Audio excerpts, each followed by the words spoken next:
میں ہوں ڈاکٹر عمر سیف اور جیو نیوز کے اس پلیٹ فارم سے ٹیلینور پریزنٹس جیو تو ایسے جیو تو ایسے کہ جذبے جوان ہوں، حوصلے چٹان ہوں، گر گئے تو اٹھنا ہے، اٹھ کر سنبھلنا ہے، مشکلوں کے بھنور سے باہر نکلنا ہے۔ جیو تو اس طرح کے کامیابی کی مثال بنو، جھوٹ کے خلاف تم مضبوط ڈھال بنو۔ رات لمبی بھی ہو تو آخر رات ہے، سانس ہے تو آس ہے اور ایک نئی صبح کی تلاش ہے۔ پرانی ہو گئی باتیں اب سیاست کی، حماقت کی، نفرت کی، کرو کوئی بات نئی اب دانش کی، حکمت کی، جدت کی۔ جیو روز ایک امید کے ساتھ، ایک نئی نوید کے ساتھ، دیکھ رہا ہے زمانہ سارا، آگے بڑھنا ہے فرض تمہارا۔ سوچتے ہو یہ سب کرو گے کیسے؟ ایک بار جیو تو ایسے۔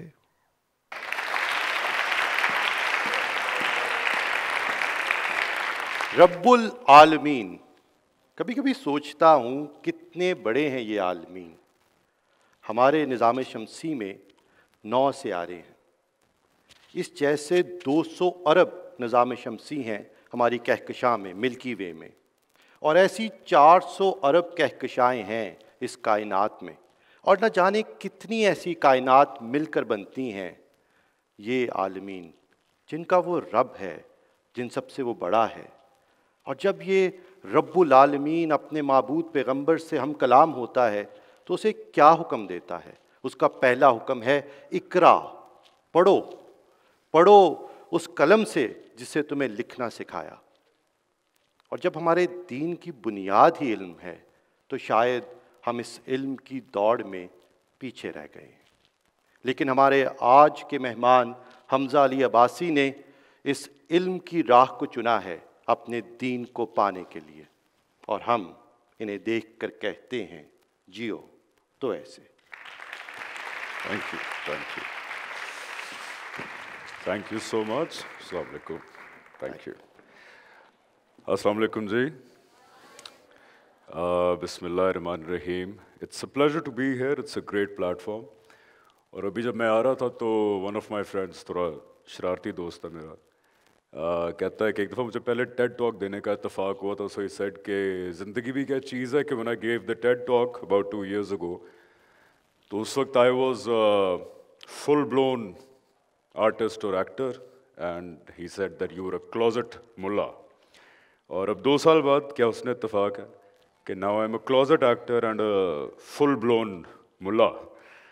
تو پہلے تو یہ ہے کہ جو point that I want to make, اس کے لیے ضروری ہے کہ پہلے میں بتاؤں کہ میں نے کیا کیا ہے، میں کر کیا رہا ہوں اور کیوں کر رہا ہوں۔ اس کا تھوڑا سا ایک بیک ڈراپ ہے کہ during my teenage I became an atheist, جس کو آپ کہہ سکتے ہیں کہ ملحد اردو میں کہتے ہیں۔ کیوں ہوا تھا میں ایتھیسٹ؟ اس کی وجہ یہ تھی کہ ایک چیز سمجھ لیجئے، there is something called a religious thought. اور بائی دا وے آج کی ٹاک میری اسپیسیفکلی مسلمانوں کے لیے جو یہ کلیم کرتے ہیں کہ ہم خدا پہ بلیو کرتے ہیں، آخرت پہ بلیو کرتے ہیں۔ ریلیجس تھاٹ ایک چیز کا نام ہے جو یہ ہوتی ہے کہ خدا کا پیغام یا دین جب آتا ہے تو اس کی انسان انٹرپریٹیشن کرتا ہے، اس کو زندگی کے ڈفرینٹ ایسپیکٹس پہ کیسے نافذ کرنا ہے۔ جس کی چھوٹی سی مثال، آپ میں سے کئی حجاب میں بیٹھی ہیں، آپ نے نقاب کیا ہوا ہے، آپ نے نہیں کیا ہوا، تو یہ ڈفرینٹ اوپینینز ہیں دین کے۔ آپ بھی ٹھیک ہیں، آپ بھی ٹھیک ہیں، آپ بھی ٹھیک ہیں، لیکن ہمارے معاشرے میں ریلیجس تھاٹ کی طرف رویہ کیا ہے؟ ریلیجس تھاٹ کو ریکنسٹرکٹ کرنے کی ضرورت ہے، کیونکہ یہ ایک انسانی کام ہوتا ہے۔ اور یہ میں نہیں کہہ رہا، اس سے پہلے کوئی فتویٰ لگا دے میرے پہ، یہ ایون علامہ اقبال رحمۃ اللہ علیہ جیسے لوگوں نے بھی کہا کہ اب جدید دور میں ہمیں ریلیجس تھاٹ کو ریکنسٹرکٹ کرنے کی ضرورت ہے، جس پہ ان کے بڑے اچھے ایسیز ہیں۔ اس کے بعد قائد اعظم نے بھی پاکستان بننے کے فوراً بعد، اور یہ المیہ ہے کہ ہمیں نہیں پتا، سب سے پہلا آرڈر دیا تھا the establishment of the department of reconstruction of Islamic thought. یہ بھی آپ کو معلوم ہوگا، لیکن بہت سارے پاکستانیوں کو معلوم نہیں ہے، جس کے